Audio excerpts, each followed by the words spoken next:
Bueno, en esta última semana de clase, el tema que nos corresponde es sobre higiene laboral y seguridad laboral. Obviamente aquí es todo el tema de seguridad y salud en el trabajo, ¿cierto? Pero vamos a hablarlo de manera general. Entonces, en ese orden de ideas, todas las empresas deben apoyar, deben otorgarle a todos sus trabajadores ciertas condiciones de higiene y de seguridad laboral en cada uno de los puestos de trabajo que ellas manejan. Cuando se habla de esto, se habla todas aquellos requerimientos que se necesitan a nivel interno en una organización para que sus trabajadores puedan tener la salud ideal para poder seguir laborando o desarrollando sus actividades. La higiene laboral es todo aquello que tiene que ver con las normas, con los procedimientos que se dedican o que se utilizan a proteger la integridad física y mental de sus trabajadores, ¿sí? Cuando hablamos de la integridad física es que el trabajador tenga todos los instrumentos, las herramientas, protecciones necesarias para poder desenvolverse dentro de su actividad normal que requiere, ¿cierto? Dentro de sus tareas que requiere. ¿Para qué? Para evitar o para resguardar su salud física y mental, porque no solamente la parte física, sino que también la parte mental es muy importante aquí. En ese orden de ideas existe algo que se llama plan de higiene laboral. Este plan debe estar totalmente organizado, sobre todo con los temas de servicios médicos, ¿cierto? Quiere decir que en la gran mayoría de las empresas siempre hay como una enfermera o hay un auxiliar de enfermería que siempre está como muy al pendiente de cualquier situación que pueda pasar dentro de esa organización o en su defecto tienen de pronto contratados servicios con alguna entidad, por ejemplo, en el caso de AMI, para cualquier evento extraordinario que pase dentro de las instalaciones de la empresa. O también adquieren pólizas, ¿cierto?, para resguardar la salud y la seguridad de los trabajadores. Generalmente las empresas deben tener un botiquín que llama uno, que son los servicios médicos adecuados, que es donde se le presta al trabajador los primeros auxilios, ¿cierto? Deben estar disponibles ahí para cualquier momento o cualquier emergencia.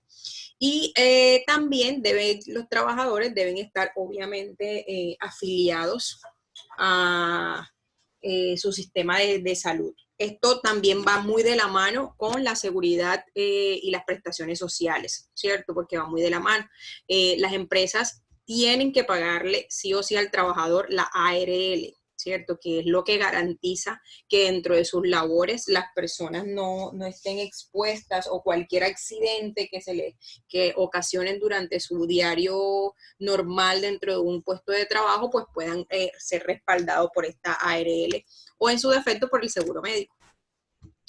Además de eso, es importante resaltar que no solamente estos procedimientos de la higiene laboral y la seguridad laboral solamente van de la mano es cuando alguien se enferma, sino que debe existir también programas de prevención, por ejemplo, de la tensión alta, de enfermedades como diabetes, o sea, siempre debe haber, durante un año las empresas deben realizar jornadas o jornadas periódicas donde se le brinde al trabajador estas actividades preventivas precisamente para que antes de que ocurra una enfermedad de pronto recurrente se pueda atacar de manera inmediata. Entonces recordemos que es mejor prevenir que lamentar. ¿Cuál es el objetivo de la higiene laboral industrial? Se le llama higiene laboral o higiene industrial. Por eso es que se llama seguridad, salud y el trabajo industrial.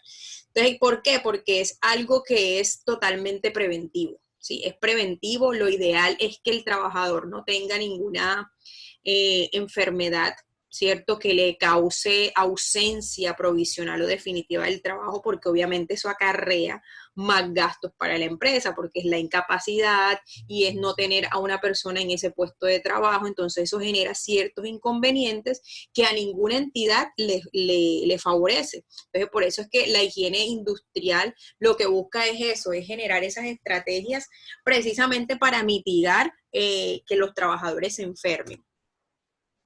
Otro de los objetivos que ingresan dentro de la higiene industrial es que se reducen los efectos perjudiciales provocados por los trabajadores. Es decir, una empresa no debería aceptar a un trabajador enfermo. Por ejemplo, no es que tengo gripa, es que tengo fiebre. ¿Por qué? Porque son enfermedades que son muy contagiosas. Entonces, si llega un trabajador, por ejemplo, con una gripa y resulta que el trabajo se dedica a la parte de alimentos, eso es, primero, es totalmente antihigiénico, porque una persona que tiene gripa, que está constantemente botando flemas, no debe estar en contacto con alimentos porque obviamente va a estar constantemente limpiándose los fluidos. Entonces, esto va a generar que se extienda el contagio.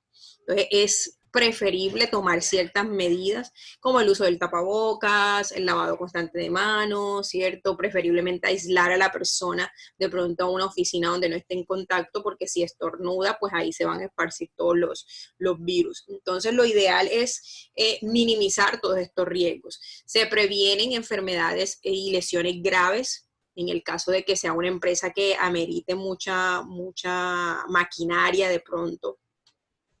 Se conserva la salud de los trabajadores, obviamente aumentando su productividad, y se eliminan enfermedades profesionales.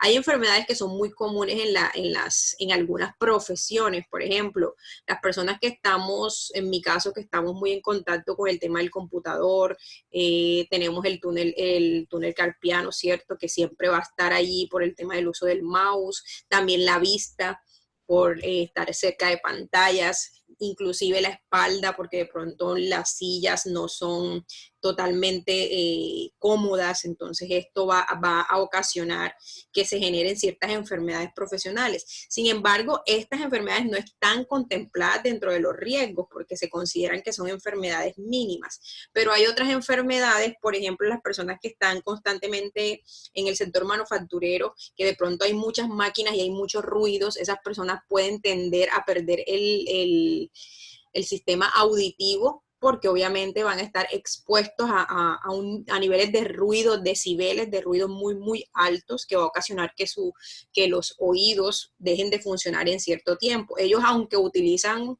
como unos audífonos muy grandes, eso obviamente les minimiza, pero desafortunadamente llega un tiempo en que eso les puede ocasionar, o las personas que trabajan de pronto con mucho cemento en construcción, por el tema de las vías respiratorias. O sea, hay enfermedades que son profesionales y que lo que busca la higiene laboral es mitigar o disminuir el número de contagiados o el número de personas que tengan este tipo de enfermedad, o alargar por lo menos el tiempo en que esas enfermedades lleguen al cuerpo de una persona.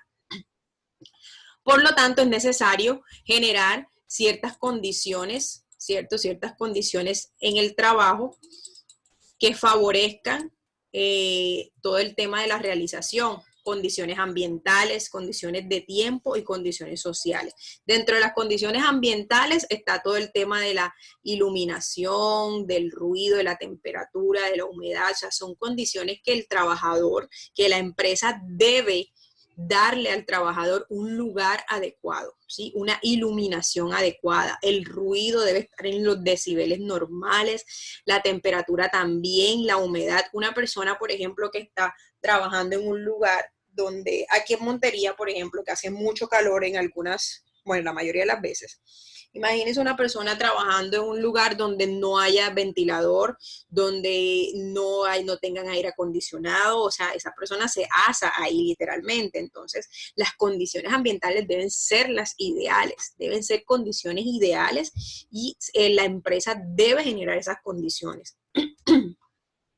Dentro de las condiciones ambientales están las condiciones de tiempo, y son todas aquellas que tienen que ver con el tema bueno, cuánto tiempo va a estar una persona expuesta a tal cosa. Y las condiciones sociales tienen que ver con quién se está interactuando, con quién interactúa la persona. Entonces, por ejemplo, en el caso de los médicos, que tienen que estar en contacto con diferentes enfermedades, diferentes patologías, ellos tienen que tener las herramientas necesarias, tanto de vestimenta como los conocimientos necesarios para poder atender esto. Ahora, en el caso de la seguridad laboral tiene que ver con todas aquellas actividades que permiten una continuidad en la producción, de los trabajadores. Entonces, la higiene tiene que ver con todas las condiciones, por así decirlo, de infraestructura, ¿sí? De vestimenta, todo lo que tiene que tener necesario el trabajador para poder realizar su trabajo. Y la seguridad laboral son aquellas actividades que van entrelazadas con la higiene laboral para darle continuidad a la producción. Entonces, son aquellas medidas técnicas, educativas, médicas, psicológicas, que lo que buscan es prevenir o eliminar accidentes, ¿sí? Hay lugares donde los accidentes son muy comunes. Esto se da sobre todo en las empresas manufactureras. En las empresas de servicios los accidentes son mínimos, pero en las empresas manufactureras, de construcción, normalmente el índice de accidentes es bastante elevado. ¿Cuál es el objetivo de la seguridad laboral? Es establecer normas y procedimientos que deben ser usados para prevenir los accidentes. Y en caso de que ocurra el accidente, poderlo controlar y tomar soluciones. O sea, tener un plan de contingencia cuando pasa algún accidente. Dentro de este plan de seguridad laboral debe existir una responsabilidad entre el jefe y todas las personas que están laborando dentro de la organización.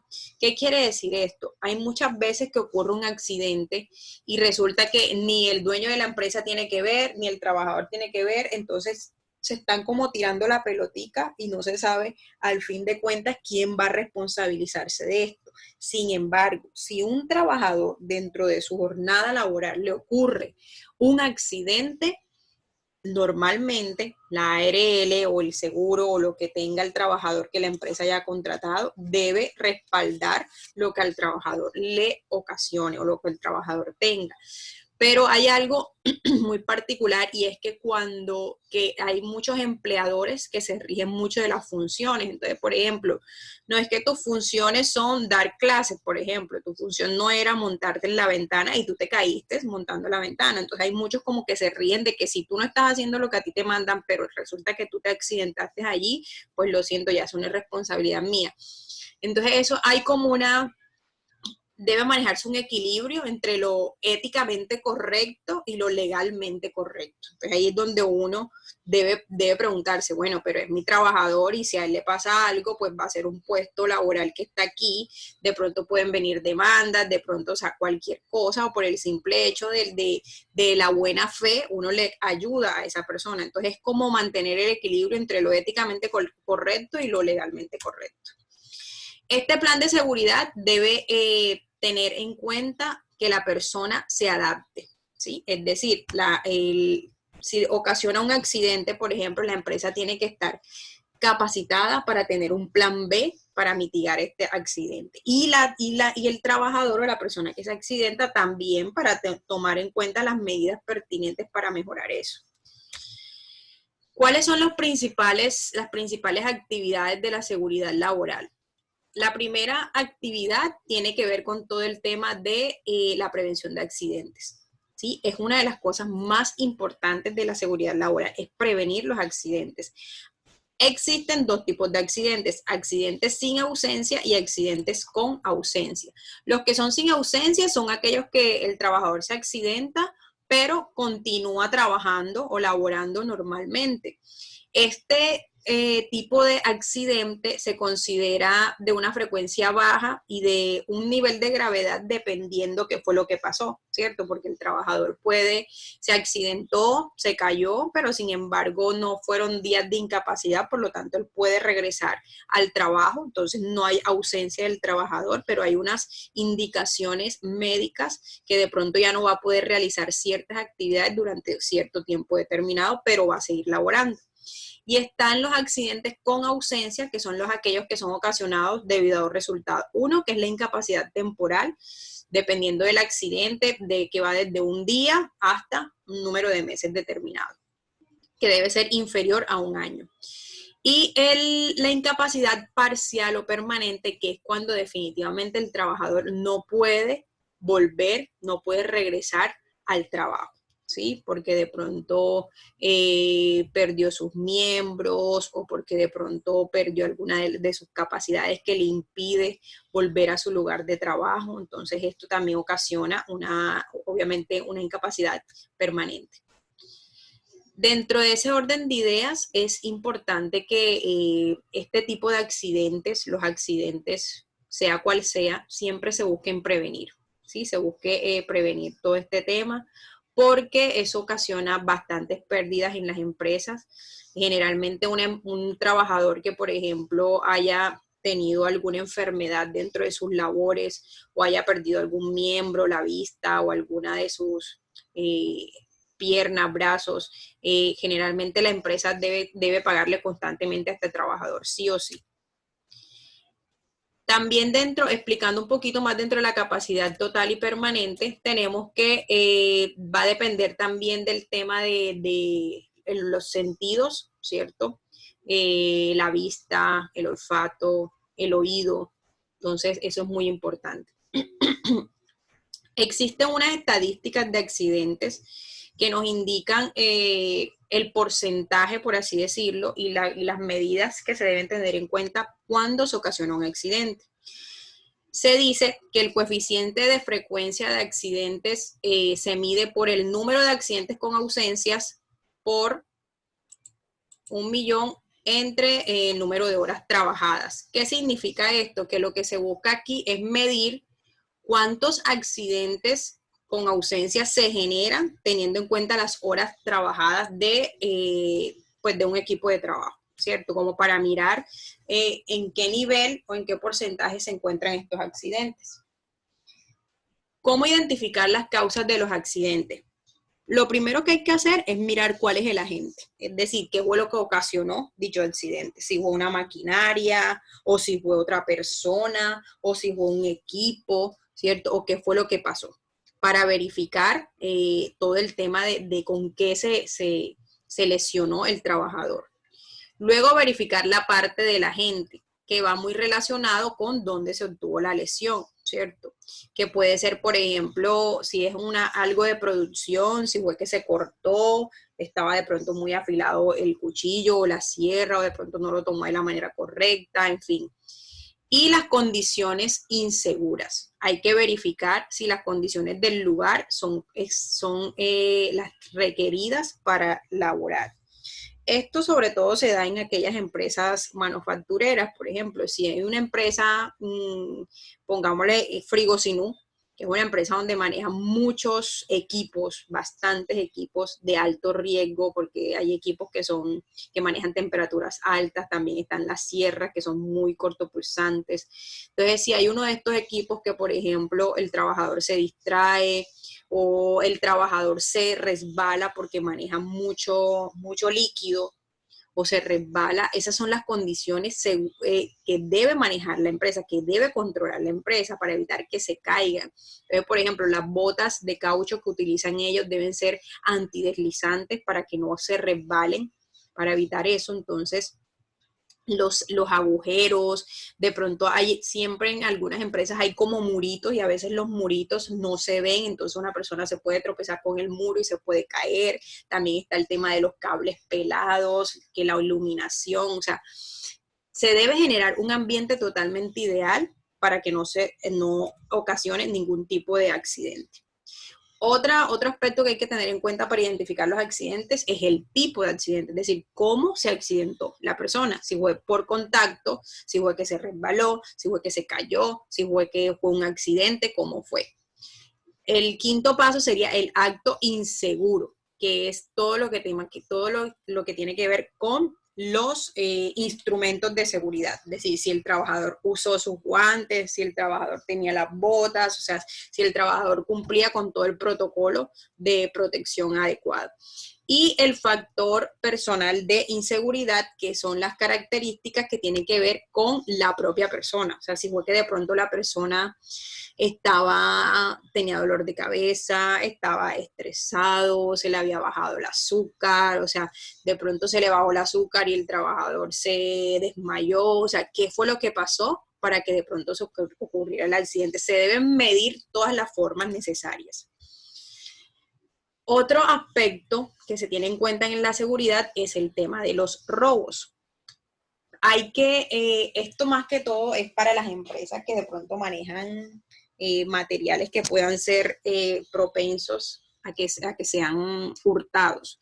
Entonces, por eso es que las empresas controlan la entrada y la salida, o sea, quién entra, quién sale. Hay muchas empresas que son muy celosas con esto, que no dejan entrar a todo el mundo. También los vehículos, tener presente quién se estaciona fuera de la fábrica, todo el tema de las personas que ingresan, los equipos y las herramientas se deben registrar, o sea, siempre todo debe estar registrado para evitar que exista alguna pérdida de material o de materia prima. Y también está la prevención de incendios, que también hace parte de la seguridad industrial, y es que deben existir los extintores, deben tener todas las estaciones necesarias para cuando, si por algún momento ocurre algún accidente de incendios, entonces deben tener todo lo necesario para poder prevenir este tipo de cosas y en caso de que ocasionen, cómo mitigarlo. En ese orden de idea existe una categoría, una clasificación de incendios que va desde la A a la D, ¿sí? Ya eso va a permitir que las empresas verifiquen cómo se está dando, cómo se da este tipo de incendios y cómo se puede mitigar. Recordando que no todos los incendios se apagan de la misma forma. Entonces, por eso es que tienen extintores y hay extintores que son especiales para cada tipo de incendio. No todos se apagan con agua. Es más, la mayoría no se apaga con agua. Aquí están los tipos de extintores. Hay extintores de espuma, que hay extintores de gas carbónico, ¿cierto? Ya igual eso va a depender de lo que requiere la empresa. Por eso es que estos extintores deben ser manejados por personas que conozcan y debe capacitarse a los trabajadores para que ellos sepan cómo se maneja este tipo de extintores. Finalmente, la administración de riesgos tiene que ver con todo el tema de minimizar todos lo que ocasiona esto a través de las pólizas, ¿sí? A través de las pólizas. Entonces, no sé si tienes alguna pregunta, Geraldine.